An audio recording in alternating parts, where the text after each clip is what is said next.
السلام علیکم لسنرز، کیسے ہیں آپ لوگ؟ امید ہے کہ آپ لوگ سب خیریت سے ہوں گے۔ اس سے پہلے ایک کہانی جو ہے وہ آ چکی ہے، کورنگی کا آصف زدہ گھر، جو کہ ممتاز بھائی کی زبانی تھی اور یہ ان کے چینل اسپوکی ہانٹنگ ٹیلز پر پہلے چل چکی ہے۔ اچھا، آج کی جو کہانی ہے وہ مجھے بڑی دلچسپ لگی۔ اس کی جو نوعیت ہے وہ اس لحاظ سے زیادہ اہم ہے کہ جب یہ کہانی کوئی بھی لسنر سنے گا یا سنیں گے لسنرز، تو یہ اس لسنر کو اپنی آغوش میں لے لے گی، مطلب اس کی جو توجہ ہے لسنرز کی، وہ اپنی طرف جو ہے وہ متوجہ کر لے گی۔ اور اس کہانی کا جو ربط ہے وہ بڑا اچھا ہے، اور ممتاز بھائی نے اس کو جس طرح سے پڑھا ہے، اس کہانی کو جس طرح سے بیان کیا ہے، وہ ناقابل بیان ہے۔ وہ میں سمجھتا ہوں کہ یہ انہی کا ہی ایک خاصہ ہے ممتاز بھائی کا، کہ وہ جس بھی کہانی کو پڑھتے ہیں اس میں جان ڈال دیتے ہیں۔ ایسا معلوم ہوتا ہے کہ یہ جو واقعہ ہے یہ آپ کے سامنے جو ہے وہ مرتب ہو رہا ہے، یا آپ کے سامنے ظہور پذیر ہو رہا ہے۔ ممتاز بھائی کو اللہ تعالیٰ نے بڑی اچھی آواز سے نوازا ہے، اور بڑے اچھے لب و لہجے سے وہ کہانی کو بیان کرتے ہیں۔ بغیر وقت ضائع کیے ہوئے آپ یہ کہانی سنیے۔ اس کا نام ہے جھارکھنڈ کے حوالے سے یہ ہے۔ میں امید کرتا ہوں کہ آپ کو یہ اسٹوری پسند آئے گی، اور ایک بار پھر میں اپنے استاد محترم ممتاز بھائی کا بہت بہت شکر گزار ہوں کہ وہ ہمیں اپنی آواز میں کہانیاں بھیجتے رہتے ہیں۔ بلکہ ممتاز بھائی اکثر یہ کہا کرتے ہیں کہ میرا جو چینل ہے یہ سمجھ لیں کہ ممتاز بھائی کا ہی ہے۔ میری بڑی خوش نصیبی ہے، اور میں بڑا شکر گزار ہوں اسپوکی ہانٹنگ ٹیلز والوں کا کہ وہ ہمارے چینل کو اس قابل سمجھتے ہیں کہ ان کی چلی ہوئی یا ان کے چینل پہ پوسٹ ہوئی کہانیاں میرے چینل پہ چلیں۔ بہت شکریہ عامر بھائی، بہت شکریہ ممتاز بھائی۔ اگر کہانی پسند آئے آپ کو تو کمنٹ سے ضرور نوازیں، کمنٹس کریں، شیئر کریں اس کہانی کو، اور کہانی پورے اینڈ تک سنا کریں۔ السلام علیکم ورحمۃ اللہ وبرکاتہ۔ السلام علیکم لسنرز، یہ انڈیا جھارکھنڈ کی ایک اسٹوری ہے۔ انڈین آرمی کا ایک افسر اپنی وائف کے ساتھ پوسٹنگ ہونے کے بعد کہیں جا رہا تھا، تو یہ واقعہ اس کے ساتھ پیش آیا۔ کہانی اتنی لمبی ہے کہ میں اس کو یاد کر کے اپنے الفاظ میں نہیں بیان کر سکتا، تو جیسے لکھی گئی ہے اسی طرح سے پڑھنے کی کوشش کروں گا۔ اگر کوئی لہجے میں کوئی الفاظ غلط نکل جائے، کوئی سلپ آف ٹنگ ہو جائے، تو پہلے سے معذرت۔ جھارکھنڈ انڈیا، جھارکھنڈ کے تاریک اور گھنے جنگل میں وہ راستہ بھٹک کر ایک ایسے مقام پر پہنچ گئے جہاں نشیب میں شور مچاتی پہاڑی اور ندی بہ رہی تھی، اور اس پر لکڑی کے تختوں پر رسوں سے بنا ہوا ایک بوسیدہ پل تھا۔ عامر نے لمحہ بھر کے لیے سوچا، اور پھر خدا کا نام لے کر جیپ پل پر چڑھا دی۔ پل کے تختے چرچرائے تو اس کی وائف نائلہ نے خوف سے آنکھیں بند کر لیں اور اپنے شوہر کا بازو سے چمٹ گئی۔ عامر بولتا ہے، کم آن نائلہ، بہادر ہو، تم تو چوہے کی طرح ڈر رہی ہو، فوجی کی بیوی ہو، اس کو نہایت دلیر ہونا چاہیے۔ عامر انڈین آرمی میں لیفٹیننٹ تھا۔ اس کی پوسٹنگ لکھنؤ سے رانچی ہوئی تھی، اور وہ جب اپنی نوبہتہ بیوی نائلہ کے ساتھ اپنی جیپ میں رانچی جا رہا تھا، سامان اس نے ٹرک کے ذریعے پہلے ہی بھجوا دیا تھا، اور اب ہنی مون کے موڈ میں جگہ جگہ رکتا ہوا اپنی منزل کی طرف رواں دواں تھا۔ ایک دوست نے اس کے لیے جھارکھنڈ کے جنگل میں واقع ایک تفریحی مقام رام پہاڑی میں محکمہ جنگلات کے ڈاک بنگلے میں ایک دن کے لیے کمرہ بک کروایا تھا۔ وہ اپنی دلہن کے ساتھ وہاں جا رہا تھا کہ راستہ بھٹک گیا، لیکن جب اسے احساس ہوا تو بہت دیر ہو چکی تھی۔ جیپ کے پہیے ٹوٹے ہوئے تختوں میں پھنس چکے تھے۔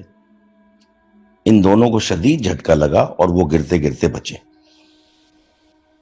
اس کے منہ سے اچانک نکلا، او شٹ، ٹوٹا ہوا تختہ تو میں نے دیکھا ہی نہیں۔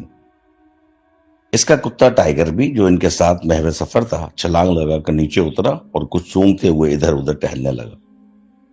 اس نے دیکھا کہ اگلے دونوں ٹائرز اس طرح پھنس چکے ہیں کہ جیپ کا بمپر تختوں کے ساتھ جا لگا ہے. کرین کے بغیر یا کم از کم 8-10 آدمیوں کی مدد کے بغیر جیپ کا وہاں سے نکلنا ناممکن تھا. برے پھنسے یار، یہ تو آسانی سے نہیں نکلے گی. اوپر سے سورج بھی غروب ہونے والا ہے. مجھے تو قریب کوئی آبادی بھی نظر نہیں آ رہی. کس سے مدد طلب کی جا سکے گی؟ او گاڈ، نائلہ نے گھبرائے ہوئے لہجے میں مجھے تو بارش کے بھی آثار دکھائی دے رہے ہیں. اس کی بیوی کچھ زیادہ ہی ڈر گئی. ہاں شاید اس نے نگاہ اٹھا کر آسمان کی طرف دیکھا اور بیوی سے بولا تم فکر نہ کرو، ہم اسی راستے پر پیدل واپس چلتے ہیں. میرا خیال ہے 5-6 کلومیٹر پیچھے جو وائی ٹائپ کا جنکشن بنا ہوا تھا 2 راستوں کا، ہم وہیں سے غلط مڑے ہیں. وہاں پہنچ گئے تو کوئی نہ کوئی سواری مل جائے گی. رام پہاڑی کافی لوگ سیر و تفریح کرنے کے لیے آتے ہیں. اس کی بیوی کہنے لگی میں اتنی دور پیدل کیسے جاؤں گی، میں نے تو ہیل پہنی ہوئی ہے. اسی وقت اس کے ہسبینڈ نے کہا ارے یار تم تو ایسے ہی ڈر رہی ہو، سامان میں اٹھا لوں گا، میں تمہارا خادم جو رہا. مذاقن کہنے لگا اور ایڑی واڑے جوتوں کا مسئلہ ہے تو تم بیگ سے جاگر نکال کر پہن لو. پھر اس کی بیوی بیچاری منہ بسورتی ہوئی کہنے لگی اس کمبخت جیپ کو بھی یہیں پھنسنا تھا. خیر عامر نے جیپ سے چابی نکال لی. ان کا سامان ایک بڑے سوٹ کیس اور ایک بیگ پر مشتمل تھا جنہیں عامر نے اٹھا لیا اور پھر دونوں واپس چل پڑے. کتا ان کے پہلو میں چلنے لگا. کبھی وہ بھاگ کر کسی چوہے یا پرندے کو پکڑنے کی کوشش کرتا اور بھونکنے اور گھرانے لگتا. محیط جنگل میں اندھیرا تیزی سے پھیل رہا تھا. ارد گرد سے درندوں، چرندوں، پرندوں اور حشرات الارض کی آوازیں آ رہی تھیں. یکایک بادل بھی گرجنے لگے اور بجلی چمکنے لگی اور پھر دیکھتے ہی دیکھتے موسلا دھار بارش ہونے لگی. وہ بری طرح بھیگنے لگے. بادل ناخواستہ راستہ چھوڑ گئے. انہیں گھنے جنگلوں میں درختوں کے نیچے پناہ لینی پڑی تاکہ بارش سے کچھ بچ سکیں. اس طرح تقریباً کچھ ٹائم گزر گیا، یعنی کہ 20 سے 25 منٹ. اب جو اس کی وائف تھی نائلہ، اس کو اس جگہ اگے ہوئے درختوں سے بے حد ڈر لگ رہا تھا. وہ عجیب مہیب اور خوفناک درخت تھے. ان کے تنے موٹے، گانٹدار اور مڑے ہوئے تھے. ان کی شاخیں کسی ہرما نصیب فریادی کی بازوؤں کی طرح آسمان کی طرف اٹھی ہوئی تھی. عجیب ٹائپ کی شاخیں تھی اور ایک درخت میں 6-7 فٹ اونچائی پر ایک کھو تھی جو کسی دیو کے منہ کی طرح کھلا ہوا تھا. یعنی کہ وہ جو درخت تھا اس کی شاخیں ایسی تھیں جیسے وہ کسی شخص نے بازو پھیلائے ہوئے ہیں اور آسمان کی طرف اٹھائے ہوئے ہیں. اور اس کے اوپر جو ہے ایک بڑا سا ہول تھا، کھو ٹائپ کی، جیسے درخت میں بن جاتے ہیں اندر پرانے درختوں میں. اور وہ بالکل اس طرح معلوم ہو رہا تھا جیسے کسی بہت ہی بڑے جثے کے شخص کا منہ کھلا ہوا ہے. او گاڈ، یہ درخت کتنا ڈراؤنا ہے. اور اس نے آنکھیں بند کر کے حامد سے کہا لگتا ہے کوئی بھوت منہ پھاڑے کھڑا ہے. اس کے ہسبینڈ نے کہا درخت کو چھوڑو، سامنے دیکھو وہ پہاڑی پر درختوں میں گھرا غالباً کوئی ڈاک بنگلہ ہے. اور عامر نے خوشی کا اظہار کیا تو اس کی وائف نے بھی ادھر ادھر دیکھنے کی کوشش کی. واقعی درختوں کے درمیان سے ڈاک بنگلے کی کھپریل کی چھت جھانکتی دکھائی دے رہی تھی. بارش آہستہ ہو گئی ہے، میرا خیال ہے ہم وہاں چلتے ہیں. ڈاک بنگلے میں چوکیدار تو ہوگا، امید ہے اسے کچھ رقم بطور ٹپ دے کر ہم رات بسر کرنے کا بندوبست کر لیں. ممکن ہے اس کے توسط سے پھنسی ہوئی جیپ نکالنے کی بھی کوئی سبیل پیدا ہو جائے. اس کی وائف نے بھی خاوند کی بات سن کر اس بات میں سر ہلایا، مگر اس کا ذہن جو ہے ابھی تک اس بھیانک درخت میں الجھا ہوا تھا. اس نے کنکھیوں سے دوبارہ اس کی جانب دیکھا. اسے کھو میں ایک بڑا سا الو نظر آیا جو بھیگا ہوا تھا. وہ غالباً ابھی ابھی کہیں سے اڑ کر آیا تھا اور اس کھو میں بارش سے بچنے کے لیے بیٹھ گیا تھا. یکایک اس نے ایک عجیب منظر دیکھا. درخت کی کھو سے نے ایک درندہ نما یہ انسان کے منہ کی شکل اختیار کی جس کے لمبے لمبے دانت تھے، اور پھر چشم زدن میں اس نے اس الو کو ہڑپ کر لیا. الو نے خود کو چھڑانے کے لیے پر پھڑپڑائے، مگر وہ خوفناک انسانی منہ اسے پلک جھپکتے میں نگل گیا۔ کتا اپنی جگہ سے اچھلا اور زور زور سے بھونکنے لگا۔ یا میرے خدا، اس کا رنگ ہلدی کی طرح زرد پڑ گیا تھا۔ جبھی اس کے ہسبینڈ عامر نے پوچھا، کیا ہوا؟ او نو، انبلیویبل! وہ خوف سے کپکپانے لگی۔ کتا بھونکتے ہوئے درخت کی طرف بھاگا اور پھر یکایک خوفزدہ ہو کر واپس دوڑا اور عامر کے پیچھے آ کے، اپنے مالک کے پیچھے آ کے چھپ کر اور گھرانے لگا۔ عامر، یقین کرو وہ درخت الو کو زندہ سالم نگل گیا ہے، اس نے اپنے ہسبینڈ کو بتایا اور انگلی سے اشارہ کرتے ہوئے اس درخت کی طرف اشارہ کیا۔ عامر نے دیکھا، مگر تھا کیا وہاں پر؟ درخت پہلے کی طرح ساکت کھڑا تھا اور اس کی کھو بھی پہلی صورت اختیار کیے ہوئے تھی جیسے درختوں میں ہوتی ہے۔ اس نے اپنی وائف کو کہا کہ پتہ نہیں تم اتنی وہمی کیوں ہو گئی ہو، تم پر شاید جنگل کے ماحول کا کوئی اثر ہو گیا ہے یا تم اندھیرے سے کوئی ڈر رہی ہو۔ تو اس کی وائف نے کہا کہ اچھا ٹھیک ہے، میں ڈر رہی ہوں، لیکن ٹائیگر کے بارے میں تمہارا کیا خیال ہے؟ وہ کیوں سہما ہوا ہے اور درخت کی سمت دیکھتے ہوئے بھونک کیوں رہا ہے؟ عامر، جانور جو ہوتے ہیں ان کو غیر مرئی طاقت جو ہے، کوئی غیر مرئی مخلوق ہو تو وہ ان کا پہلے میں سے علم ہو جاتا ہے۔ وہ دیکھو ہمارا ٹائیگر کس طرح سے بھونک رہا ہے۔ اور اس نے اپنے ہسبینڈ کا بازو جو ہے نا پکڑ رکھا، سختی سے ڈر کے مارے۔ تو اس کے ہسبینڈ نے کہا، نائلہ دیکھو وہ تو جانور ہے، کوئی چوہا، چمگادڑ یا گلہری دیکھ لی ہوگی، بہرحال چلو ہم یہاں سے چلتے ہیں، بارش بھی رک گئی ہے۔ یہ کہہ کر اس نے سامان دوبارہ اٹھایا اور قدم پہاڑی کی طرف بڑھا دیے۔ خوفزدہ نائلہ اور ان کا کتا اس کے ساتھ چپک چپک کر چلنے لگا۔ نائلہ بار بار پیچھے مڑ کر دیکھتی، اسے یوں محسوس ہو رہا تھا جیسے کوئی غیر مرئی وجود دبے قدموں اس کے پیچھے چل رہا ہو۔ کتے کی بے چینی دیکھنے والی تھی۔ وہ بے سر سے انداز میں گاؤں گاؤں گاؤں گاؤں کر رہا تھا، عجیب سی آوازیں نکال رہا تھا۔ اس 15 منٹ بعد جب وہ لوگ پہاڑی پر پہنچے، وہاں ایک پرانا ڈاک بنگلہ تھا جو اندھیرے میں سر اٹھائے کھڑا تھا۔ لان کا جو پھاٹک تھا وہ کھلا ہوا تھا، باہر والا گیٹ، جس میں سے وہ گزر کر اندر چلے گئے۔ لان میں پیپل کا ایک بہت بڑا درخت تھا جس کے زرد خشک پتے گھاس پر بکھرے پڑے تھے۔ سیب، آلوچے اور ناشپاتی کے کچھ پودے جھاڑ جھنکار کی صورت اختیار کر چکے تھے، اور جو اس کی راہداریاں تھیں اور راستہ تھا وہ بھی خستہ حال سا لگتا تھا۔ ایسا لگتا تھا مہینوں سے کوئی مالی ان کی تراش خراش کے لیے ڈاک بنگلے کی طرف نہیں آیا، نہ کوئی صفائی ہوئی۔ بظاہر ڈاک بنگلہ متروک اور ناقابل رہائش لگ رہا تھا، لیکن جب عامر اس کے عقبی حصے کی طرف گیا تو اس نے دیکھا کہ وہاں ایک سرونٹ کوارٹر کی کھڑکی سے لالٹین کی روشنی جھلک رہی ہے۔ اس نے آگے بڑھ کر دروازے پر دستک دی تو کچھ دیر بعد ایک دبلا پتلا ادھیڑ عمر باریش آدمی لالٹین پکڑے باہر نکلا۔ عامر نے پوچھا، تم اس ڈاک بنگلے کے چوکیدار ہو؟ تو عامر نے اپنا تعارف بھی کروایا کہ میں لیفٹیننٹ عامر ہوں اور میں اس طرح سے جا رہا ہوں۔ تو وہ بولا، جی صاحب، ادب سے بولا، میں آپ کی کیا خدمت کر سکتا ہوں؟ عامر نے اسے ساری رام کہانی سنائی اور رات گزارنے کے لیے ڈاک بنگلے کا ایک کمرہ کھولنے کے لیے کہا۔ چوکیدار کوارٹر سے چابیاں لے کر آیا اور برآمدے میں پہنچ کر تالا کھولتے ہوئے بولا، صاحب یہاں کوئی کمرہ آپ کے شایان شان تو نہیں ہے، لیکن پھر بھی کھولے دیتا ہوں۔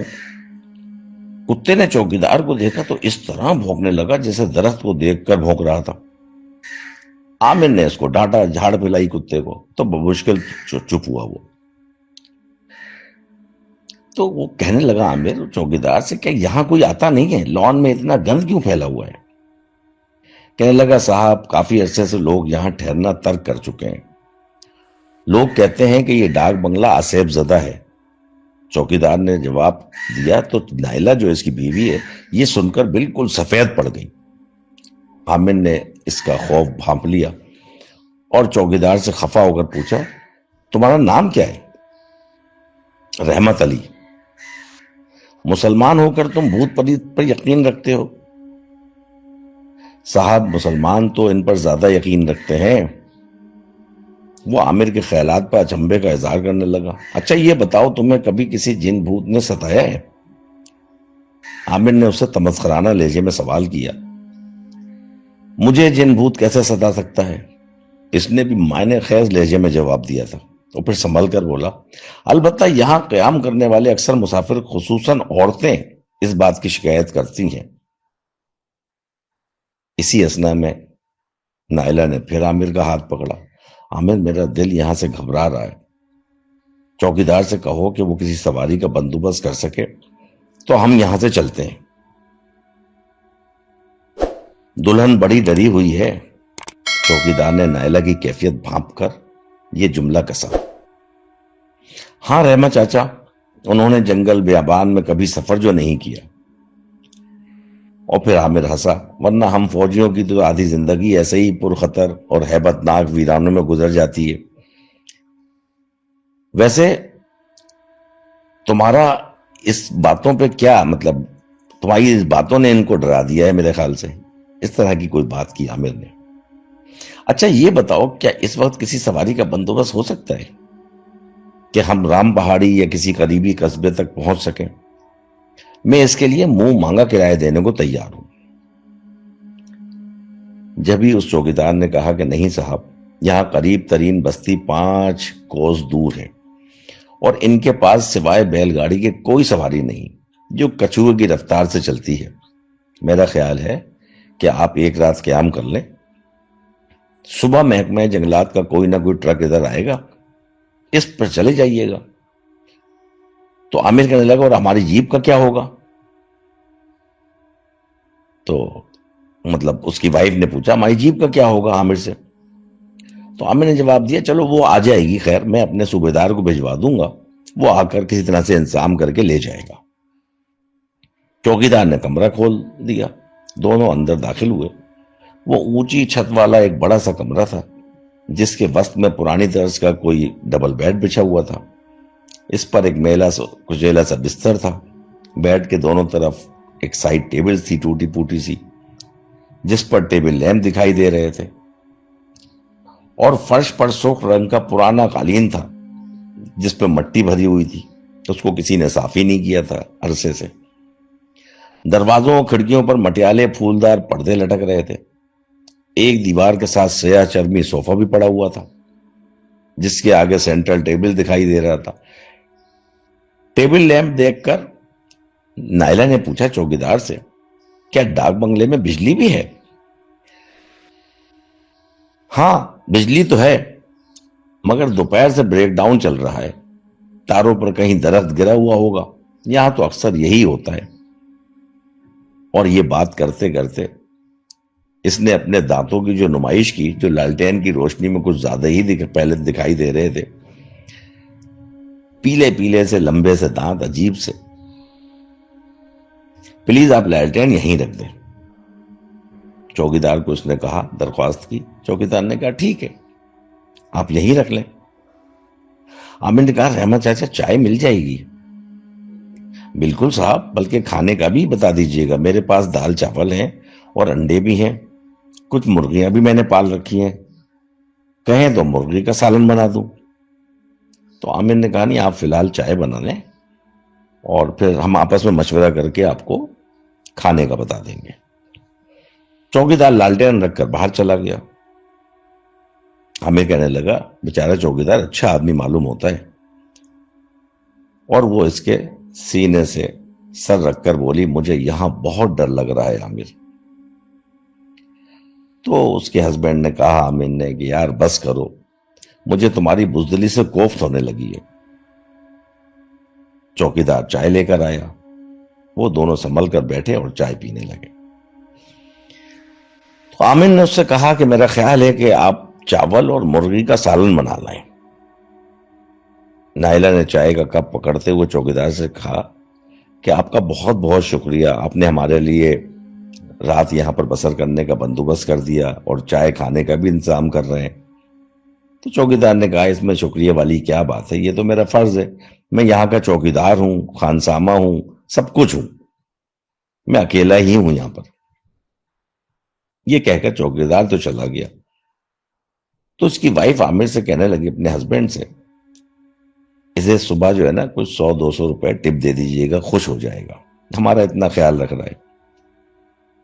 رات کے 11 بج چکے تھے۔ چوکیدار کھانے کے برتن وغیرہ سمیٹ کر اور ان کے کتے کو برآمدے میں ایک زنجیر سے باندھ کر کب کا اپنی کوٹری میں جا چکا تھا۔ کتا غالباً کیونکہ وہ ایسا تھا کہ اس نے کہا کہ ادھر ادھر نکل جائے گا کتا جنگل میں، تو کوئی اس کو، تو اس نے زنجیر سے اس کو پلر کے ساتھ باندھ دیا تھا۔ اب لالٹین کی مدھم سی ایک روشنی تھی جو شعلہ اس میں سے نکلتا ہے، اس کے ساتھ وہ جل رہی تھی، اور اس کی یہ زرد روشنی کمرے کا اندرونی منظر خاصا پراسرار اور ڈراؤنا سا لگ رہا تھا۔ اس روشنی میں عامر خلاف معمول کھانا کھاتے ہی گہری نیند سو گیا، اور کمرے میں اس کے ہلکے ہلکے خراٹے گونج رہے تھے۔ نائلہ کو نیند بالکل نہیں آ رہی تھی۔ وہ ہلکا کمبل اوڑھے، رات کے کپڑے مطلب نائٹی پہنے، اپنے خاوند سے چپکی، ڈری، سہمی، باہر جانے والے، باہر چلنے والے مہیب جھکڑ کی آوازیں سن رہی تھی، جس کے اثر سے کھڑکیاں سختی سے بند ہونے کے باوجود بھی جھریوں سے سرد ہوا پردے ہٹا کر اندر داخل ہو رہی تھی، اور وہ پردے آہستہ آہستہ ہل رہے تھے۔ اس نے سامنے دیوار کی طرف دیکھا تو وہاں ایک آئل پینٹنگ لٹک رہی تھی، جس میں ایک کچے راستے کے کنارے چند مڑے توڑے درخت دکھائی دے رہے تھے۔ یکایک اسے احساس ہوا کہ یہ تو انہی گانٹ دار ٹیڑے میڑے درختوں کی تصویر تھی جن میں سے ایک درخت کو دیکھ کر وہ ڈر گئی تھی۔ وہ مہیب درخت تصویر میں نمایاں نظر آ رہا تھا۔ وہ پھر سہم کر اپنے خاوند سے لپٹ گئی، مگر اس کا شوہر جو ہے وہ خراٹے لے کر حسب معمول اپنے سو رہا تھا۔ اللہ جانے کھانے میں چوکیدار نے بھنگ ڈال دی تھی، کیسے بے خبر سو رہے ہیں یہ، وہ خود بخود بڑبڑائی اور چور نظروں سے اس درخت کو دیکھنے لگی۔ پھر اس نے ایک ناقابل یقین چیز دیکھی۔ تصویر ہی میں درخت کی کھو نے درندہ نما کہیں انسان کے بڑے سے منہ کی شکل اختیار کی، اور اس کے لمبے لمبے دانت نکال کر نائلہ کی طرف دیکھنے لگا۔ نائلہ نے خوف کے مارے ایک زور کی چیخ ماری۔ قریب کوئی مردہ بھی پڑا ہوتا تو وہ ہڑبڑا کر اٹھ بیٹھتا، مگر اس کے خاوند پہ کوئی اثر نہ ہوا۔ وہ اسی طریقے سے خراٹے لے کر سو رہا تھا۔ اس نے اس کو جھنجھوڑا، عامر عامر اٹھو۔ یکایک عامر نے اپنی دونوں آنکھوں کے پٹ کھولے اور نائلہ کی طرف دیکھا تو اس کی روح فنا ہو گئی۔ نارنجی رنگ کی وہ خوفناک آنکھیں جن سے بہت عجیب سی روشنی نکل رہی تھی، عامر کی آنکھیں ہرگز بند نہیں تھی۔ نائلہ نے بستر سے چھلانگ لگائی اور کمرے کا دروازہ کھول کر چیختی ہوئی اسی طرح باریک نائٹی میں ننگے پاؤں باہر بھاگی۔ وہ چوکیدار کو آوازیں دے رہی تھی، چوکیدار چوکیدار، رحمت بابا، خدا کے لیے اٹھو، خدا کے لیے باہر نکلو، دیکھو میرے خاوند کو کیا ہو گیا ہے۔ تیز آندھی میں درخت بید مجنوں کی طرح جھوم رہے تھے اور خشک پتے ہوا میں اڑ رہے تھے۔ اندھیرا ایسا تھا کہ اسے کچھ دکھائی نہیں دے رہا تھا۔ تاریکی میں اس کی نگاہ کتے پر بھی نہ پڑ سکی جو ستون کے ساتھ مرا پڑا تھا۔ زنجیر اس کے جسم اور ستون کے ساتھ لپٹی ہوئی تھی اور گردن میں پھندا پڑ گیا تھا۔ وہ گرتی پڑتی چوکیدار کے کوارٹر تک گئی اور دھڑ دھڑ دھڑ دروازہ پیٹنا شروع کر دیا۔ دروازہ اندر سے بند تھا۔ چوکیدار گویا گھوڑے بیچ کر سو رہا تھا۔ بہت دروازہ پیٹنے کے بعد بھی کوئی جواب نہ ملا تو وہ بے بسی سے پھوٹ پھوٹ کر رونے لگی۔ اسے سمجھ نہیں آ رہی تھی کہ کیا کرے، کس سے مدد طلب کرے۔ اس کے خاوند پر یقیناً کسی آسیب کا اثر ہو گیا تھا۔ وہ دروازے پر پریشانی کے عالم میں کھڑی رو رہی تھی کہ اسے اپنے قریب کھٹکا سا محسوس ہوا۔ اس نے گردن گھما کر آواز کی سمت دیکھا تو اس کے رونگٹے کھڑے ہو گئے۔ اس سے چند قدم دور ہی وہی درخت نما خوفناک افریت کھڑا تھا۔ وہ چیختی چلاتی جدھر منہ آیا بھاگ کھڑی ہوئی۔ افریت نے اس کا پیچھا شروع کر دیا۔ ایک طرف نشیب کی جانب میدان سا تھا جس میں جا بجا لمبی گھاس اور بھنگ کی بوٹیاں اگی ہوئی تھیں۔ وہ جان بچانے کے لیے اس سمت بھاگی۔ اس کی سانسیں دھونکنے کی طرح چل رہی تھیں۔ دل اتنی زور سے دھڑک رہا تھا، لگتا تھا کہ کسی بھی لمحے پسلیوں کا حصار توڑ کر باہر آ گرے گا۔ وہ بھاگتی چلی گئی۔ افریت اب بھی اس کے پیچھے بھاگتا چلا گیا، یہاں تک کہ وہ اس کے سر پر پہنچ چکا تھا۔ اب وہ پتلی دبلی نازک سی لڑکی، کمزور سی، آخر کتنا بھاگتی، کتنی دور بھاگتی۔ ایک جگہ اس کا پاؤں الجھا اور منہ کے بل گھاس پر گر گئی۔ وہ افریت نما درخت یا کون سی بلا تھی، کون سی مخلوق تھی؟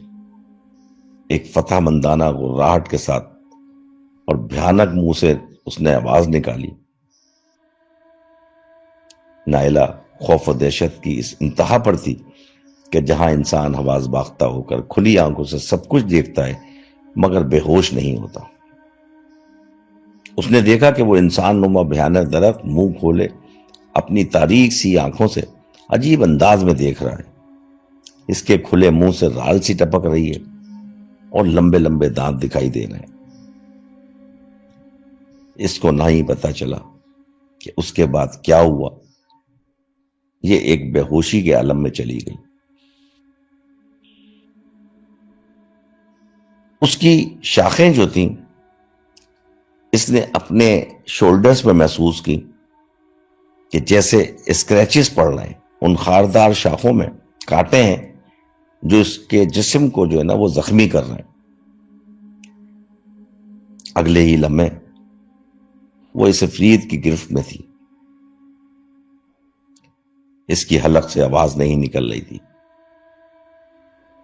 سمجھ نہیں آ رہا تھا کہ شاید یہ میری زندگی کے آخری لمحات ہوں۔ اگلے ہی لمحے چیختے ہوئے اسے ایسا لگا جیسے وہ درخت کے کسی تنے کے ساتھ چپٹ گئی ہے یا لپٹ گئی ہے، یا اس کو اپنے حفاظت کے لیے یا اپنے ڈر کے خوف میں اس کو پکڑ لیا ہے۔ میرے خیال سے بے ہوش ہو گئی۔ اٹھو اٹھو صبح ہو گئی، کسی نے اس سے زور سے جھنجھوڑا تو اس نے ہڑبڑا کر آنکھیں کھول دی تو عامر اس کو جھک کر اٹھا رہا تھا۔ وہ فوراً اٹھ بیٹھی اور حیرانی سے ادھر ادھر دیکھنے لگی۔ وہ اپنے کمرے میں بستر پر لیٹی ہوئی تھی۔ اس نے اپنے جسم کو ٹٹولا،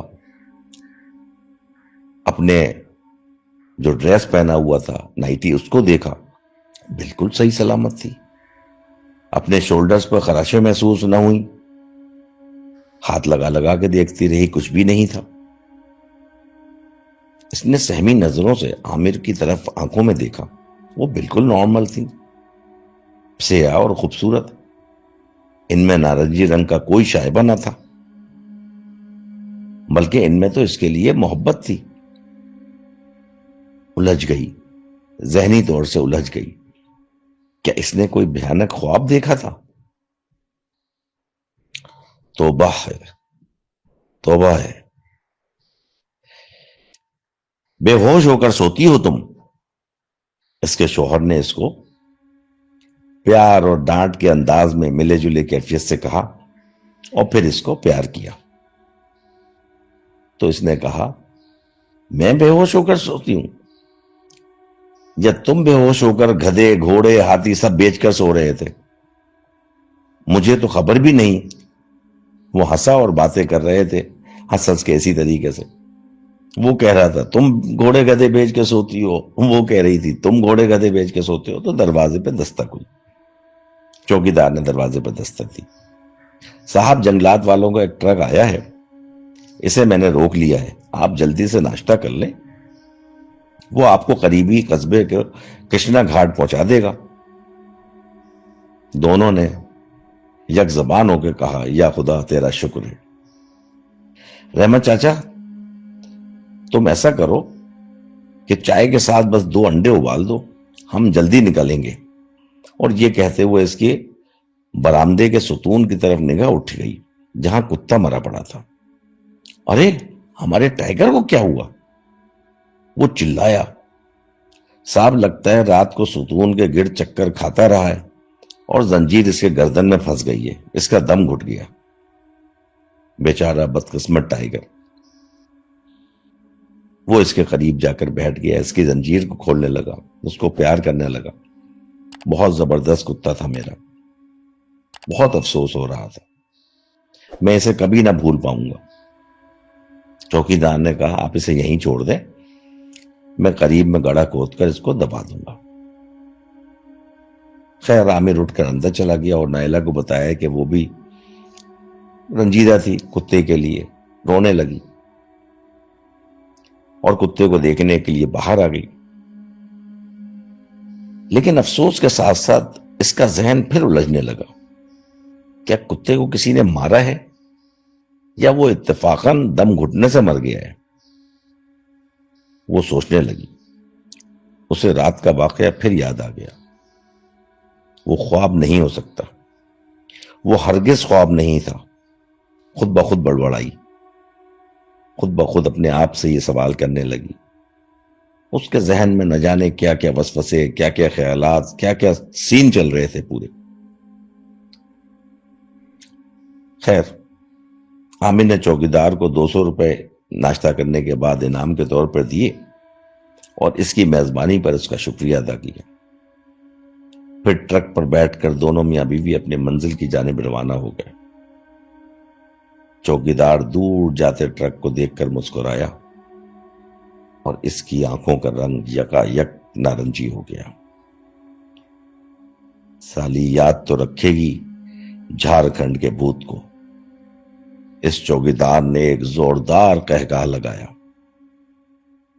مطلب یہ ہوا کہ وہ جو چوکیدار تھا وہی کوئی اور مخلوق تھی جو چوکیدار بن کے ان کی حفاظت کر رہی تھی، ان کو کھانا ناشتہ دے رہی تھی، اور یہ بھوت تھا ایکچولی، اور اس ڈاک بنگلے میں اکیلا رہتا تھا۔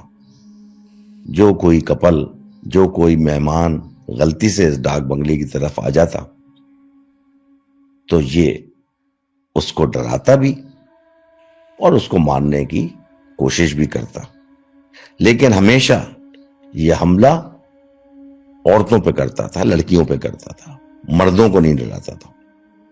یہ ایک شیطانی بھوت تھا جو کبھی درخت کی شکل اختیار کر جاتا تھا تو کبھی انسان کی۔ سامعین، سن کر کمنٹس کے ذریعے ضرور بتائیے گا کہ یہ آپ کو ایک انڈین آرمی آفیسر کی سچی آپ بیتی کیسی لگی۔